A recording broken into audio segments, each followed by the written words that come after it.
সকলোকে স্বাগতম জনাইছোঁ আমাৰ ইউটিউব চেনেল জীৱন জিন্দাবাদ ব্লগলৈ।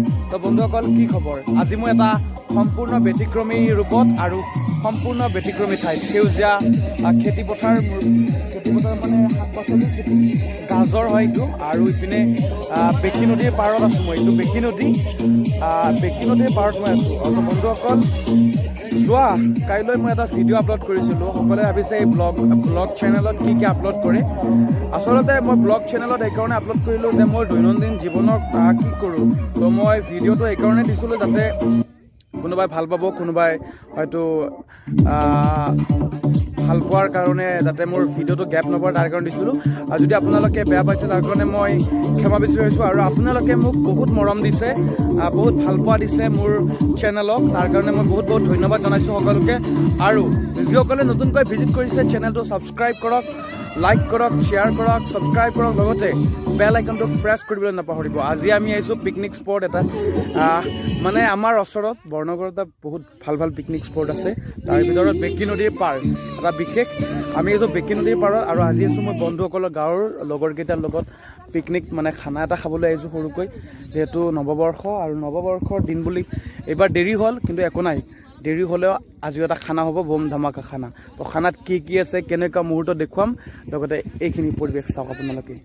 মই বেক কেমেৰাৰে দেখুৱাই আছোঁ সম্পূৰ্ণ নাজাৰাটো। ধুনীয়া খেতি কৰা, গাজৰৰ খেতি কৰিছে। সিপিনে কলগছ আছে, আপোনাৰ কলগছৰ বহুত খেতি আছে ইয়াতে। বিভিন্ন ধৰণৰ শাক পাচলি আছে, বন্ধাকবি আছে, গাজৰ আছে, মূলা আছে, লাই আছে। তো বহুত ধৰণৰ এতিয়া খেতি কৰে শাক পাচলিৰ। লগতে ইয়াতে বগৰী গছ বহুত দেখা পাব, বগৰীবিলাক পকিছে।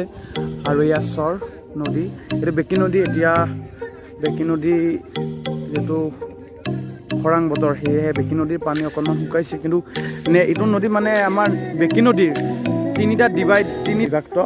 মেইন বেকীৰ পৰা তিনিটা নদী হয়। এইটো হ'ল ফাৰ্ষ্ট, আৰু এটা সিপিনে আছে আগত, তাৰে আগত আৰু এটা আছে। তো এইটো প্ৰথমটোত আমি প্ৰথম পাৰত মানে খানা খাবলৈ আহিছোঁ। আৰু এয়া মোৰ খানা ইফালে চলি আছে, ধুমধাম খানা দেখুৱাই আছোঁ। চ' তেতিয়া সকলোকে ভিডিঅ'টো উপভোগ কৰক, চাই থাকক জীৱন জিন্দাবাদ।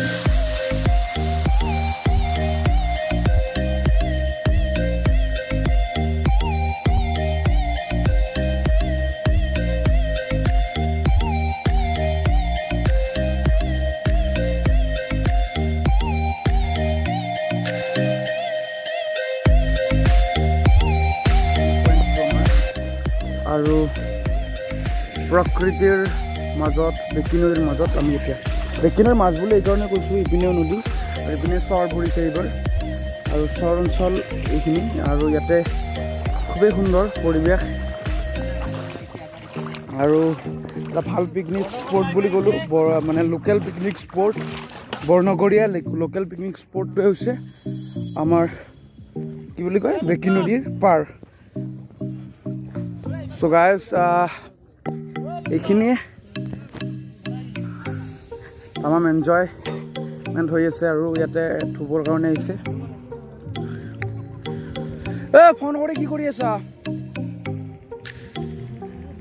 ফোনত ব্যস্ত। ইয়াত আহি কিবা এটা ভাল লাগিছে, আৰু পুৰা চৰ